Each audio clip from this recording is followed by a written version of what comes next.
¿Por qué? A propósito de la crisis migratoria, fíjate que la semana pasada, en el programa, por supuesto, estuvimos comentando lo que ocurrió con este carabinero en Iquique, que fue brutalmente golpeado por un inmigrante venezolano, una manopla de fierro. En fin. Y yo decía que ese es un hecho puntual, pero que los hechos puntuales yo creo que te ayudan a poder analizar por una parte y también de repente generan una explosión de situaciones. Dicho y hecho, terminó pasando. Porque el problema de la inmigración en el norte de Chile no partió con el golpe al carabinero. Para nada. Esto se viene arrastrando hace mucho tiempo.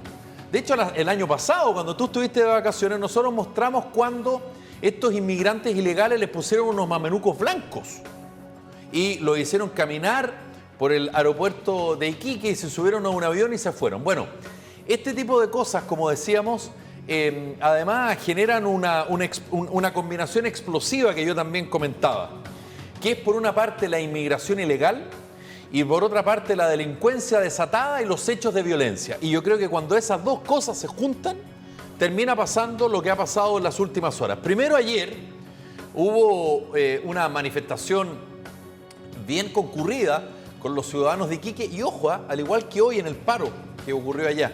No solamente ciudadanos chilenos, Pollo, también inmigrantes que tienen sus, comillas, papeles al día. Mucho boliviano, mucho peruano, pero fundamentalmente boliviano en la zona de Iquique, que ellos están en Chile de manera legal. Es decir, hicieron los pasos que había que hacer, entregaron los documentos que debían entregar y ellos están de manera legal en Chile. Entonces, claro, ellos dicen, oye, ellos vienen para acá de manera ilegal a delinquir y resulta que a todos nos meten en el mismo saco. Afortunadamente, eso sí, hay que decir que hubo un enfrentamiento con un inmigrante ilegal, pero no pasó lo que ocurrió, no sé si tú te recuerdas el año pasado, Pollo, cuando los ciudadanos de Iquique se fueron hacia una toma y quemaron las maletas, rompieron las carpas. Claro, en la plaza que está tomada. Este es un tema humanitario. También recordemos que la región, la primera región, la parte de Colchane, entonces hay gente que ha muerto de hipotermia, muerto de frío porque no lograron llegar. Hay muchos que hacen un recorrido. Hay varios aspectos. Está el aspecto, insisto, humanitario y el aspecto también de convivencia con gente que siente que llegan a vivir en condiciones precarias, en carpas, en la playa, en su plaza. Entonces, no hay un recibimiento, una estructura que permita saber dónde distribuirlos, cómo distribuirlos y cómo atenderlos. Bueno, fue una llegada explosiva, ni siquiera fue paulatina, fue algo muy en un par de años. Claro, se ha recordado. No hubo cómo absorberlos. Y en esto yo creo que hay que ser muy preciso. Yo te diría que la situación que ocurrió con los inmigrantes haitianos se le ha culpado muchísimo al gobierno de Bachelet II. Incluso hay algunas denuncias que ahí quedaron en el aire, pero bueno, de estos habrá que verlo. Aviones contratados. Exactamente, que había como una especie de mafia para que llegaran estos haitianos. Pero en el punto del norte es que fundamentalmente son ciudadanos venezolanos. Claro. Y que además hay que decirlo, porque de repente la gente se pierde. No es que a los ciudadanos venezolanos salgan de Venezuela en avión y lleguen a la frontera de Chile. No, ellos tienen una diáspora, es decir, periplo, Colombia, Ecuador, países. Perú. Colombia, Ecuador, Perú. Colombia, ¿cómo se llama? Ecuador, Colombia Perú, está saturado. Chile. Venezolanos Entonces, ya no pueden llegar más. Entonces esto no es que el tipo haya salido hace una semana de Venezuela. No, meses. Entonces hay mucho inmigrante efectivamente ilegal y además que existen muchísimos pasos, son muchos los kilómetros que existen, Pollo, en la frontera, sobre todo boliviana con chilena, donde no hay pasos habilitados. Entonces, dice, no, vamos a cerrar el paso de los Libertadores, que es más cerca de los Andes, digamos, vamos a cerrar, qué sé yo... Jama, claro, para el lado de Antofagasta. Pero esos son los pasos habilitados. Claro, que además tienen aduana, que tienen control fronterizo. Claro, además existe una mafia boliviana que estos ciudadanos venezolanos le pagan a esos grupos bolivianos para que ellos los pasen a Chile. Claro. Fíjate que el fiscal regional, Raúl Arancibia, bueno, dijo varias cosas que eran evidentes, digamos. Primero, que los fiscales están saturados de pega. Esto lo venimos escuchando desde hace décadas, no solo en el norte. En su cuenta pública de fin del año pasado, aumentaron los homicidios en un 183%. en un 501% el tráfico de inmigrantes, en un 124% el porte de armas cortantes y un 18% de la violencia e intimidación. ¿Qué es lo que dicen algunos? Bueno, que este gobierno, el de Sebastián Piñera, escondió debajo de la alfombra una situación que, como decíamos, está ahí, latente, permanente. No sabemos si este paro del día lunes se va a replicar mañana, en una semana más. Una toma de la Ruta 5 porque los camioneros alegaban de que además muchos se les suben a sus acoplados. No, y los camioneros hoy día bloquearon. Por eso, que se les suben a los acoplados. No había situación de ¿cómo se llama? Había una situación compleja en el aeropuerto de Iquique también. Sí, y en Arica. Entonces, y en Arica también. Lo que pasa es, entonces, claro, cuando le van a consultar a las autoridades que van a ejercer o van a ocupar el gobierno desde marzo en adelante, llámese Isquia, van a heredar este problema sí o sí, porque Piñera no se hizo cargo ni las autoridades competentes que tenían que haber hecho algo con esto, no lo hicieron. Porque más, recordemos que fue el propio Piñera, uno de los mayores instigadores para que ciudadanos él hizo una invitación abierta por Cúcuta, medios de comunicación masivos, diciendo a los venezolanos vayan a Chile, allá los vamos. Ojo que andaba circulando hoy, que hay que ser riguroso, es una fake news, donde aparece que el presidente Piñera en Cúcuta dijo que vinieran para acá porque habían empleos de sobra. Eso lo dijo el entonces ministro de Economía, Pablo Longueira. Sin embargo, en Cúcuta, el presidente utilizó eso de manera política, apoyo. Y nosotros lo hemos comentado. Sí, claro. Y hay que decirlo. El presidente Piñera, además, está con unos días de vacaciones. Y muchos le están diciendo, perdón, pero la situación no está como para irse de vacaciones. Eso por una parte. Y a un mes de dejar el cargo. Y lo otro es que voy a ocupar un chilenismo. Mucho se criticó al gobierno de Bachelet II luego del terremoto del 27 de febrero del 2010.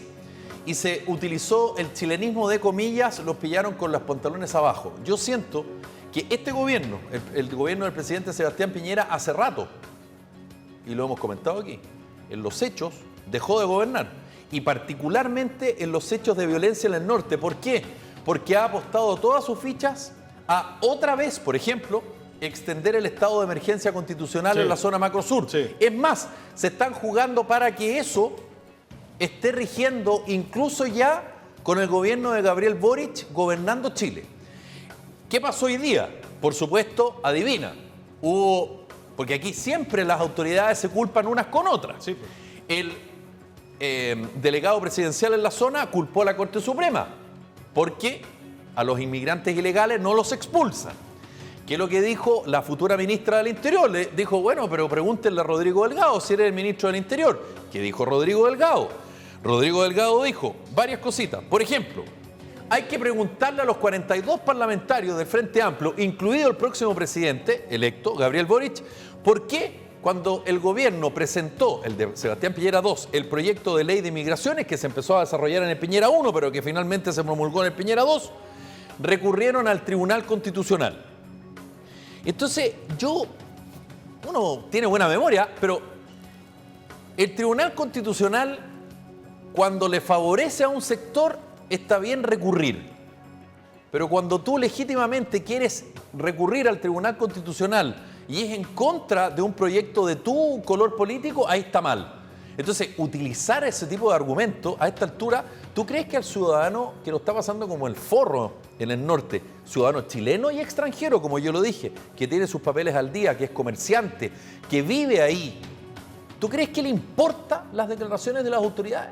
Lo que el ciudadano exige, y me parece genial, son hechos, son actitudes. Mañana el ministro Delgado, fíjate, nos enteramos que va a viajar a la zona, como si eso automáticamente terminara con los hechos de violencia. Y además que, Felipe, todo esto partió a partir de la agresión que recibió un carabinero. Lo que explotó, digamos. Claro, pero ponte tú que un carabinero va a fiscalizar. A un ciudadano le dice su documento. No tengo. ¿En qué situación queda? Si el tipo ni siquiera puede tener antecedentes, no podéis ver si tiene información respecto a su pasado. De hecho, él no tiene la posibilidad de tener un trabajo. Nada, no tiene la entonces, posibilidad. Entonces, a un refugio. Por eso, entonces ahí hay un tema. O sea, está en calidad de refugiado, pero va a un albergue. Por eso, que la autoridad. El tema es que él le pone el cascabel al gato, no lo puso Piñera y lo va a heredar Boric. ¿Con qué medidas cuando te van a decir, oye, es un tema humanitario, hay que darle albergue, hay que darle hogar. Y dice, pero ¿cómo con los impuestos de todos los chilenos? Y este es un tema que no solamente nos está afectando a nosotros, ahora es mucho más notorio y visible, ¿no? Sí, por supuesto. Pero ocurre en Italia, Sí. ocurre en España, ocurre en Alemania, ocurre en Estados Unidos, ocurre en cualquier país que se encuentra en una situación económica mejor que sus vecinos, y que se convierte en un refugio para los que huyen, sobre todo, ya más que por una persecución política, de una cuestión económica. Y con buscar un futuro económico. Por supuesto. Acá no son refugiados políticos. Obvio. Son refugiados económicos, gente que viene a buscar una nueva posibilidad en sus vidas. Claro. Entonces, frente a eso, ¿cómo lo manejas tú? ¿Cuál es la política de migración que tú dices que hay una ley? Pero lo que pasa es que tienen que ser políticas integrales. Obvio. O sea, no puede el Ejecutivo actuar de una manera, no puede la Fiscalía actuar de otra y no puede la Corte Suprema. Es verdad, en Chile existe la separación de los poderes, eso es cierto, sí, afortunadamente. Pero tú tienes que tener una política integral de inmigración. Porque tú crees que con este tipo de hechos o con la declaración del ministro del Interior o de la futura ministra del Interior, Isquia Siches, esto va a terminar. No va a terminar. No tiene ni cerca de estar. Entonces, de nuevo, lo mismo en la zona macro sur. Dice, no, es que tú no puedes dialogar con los violentistas. Lo que pasa es que cuando tú tienes un tema político humanitario en el norte y en el sur un problema político de guerrilla, de narcotráfico, todo lo que tú quieras, tú no lo puedes tomar desde una arista. Tú tienes que hacer un plan integral. Y eso, por supuesto, Pollo, tú sabes, requiere tiempo. Y es impopular. Porque las autoridades lo que les gusta es el corte de cinta, es mostrar la radiopatrullas y mostrar los cuarteles. Eso es lo que le interesa a la autoridad. Y si seguimos en eso, no se va a solucionar el problema, pero ni cerca. Y va a seguir existiendo la inmigración ilegal, el aumento de los hechos de violencia, y donde los ciudadanos legítimamente dicen, perdón, pero yo pago impuestos para que el Estado me proteja, y nadie me protege, nadie me cuida. A mí me da atención el cuidado de la frontera. Porque es re fácil entrar así como vamos. Pero por supuesto. Si 1 millón de chinos se ponen de acuerdo y dicen, vamos a Chile, ¿cómo los paramos? Entraron todos caminando y ahí llegamos. Además, hay escasez de efectivos policiales. Ahora, Pollo, no hay efectivos policiales. Por eso. Yo me acuerdo en la No hay crisis policía anterior, frontera, viejo. el alcalde de Colchane Sí. decía, recién ahora van a poner control policial las 24 horas. Y uno dice, ¿pero cómo ahora? O sea, antes no había control tenía policial horario. Permanente. No Pero había. viejo, si en alguno de esos sectores se prende la luz a determinadas horas con un generador, entonces. Sí, claro. Y vaya a cuidar la frontera. Pausa.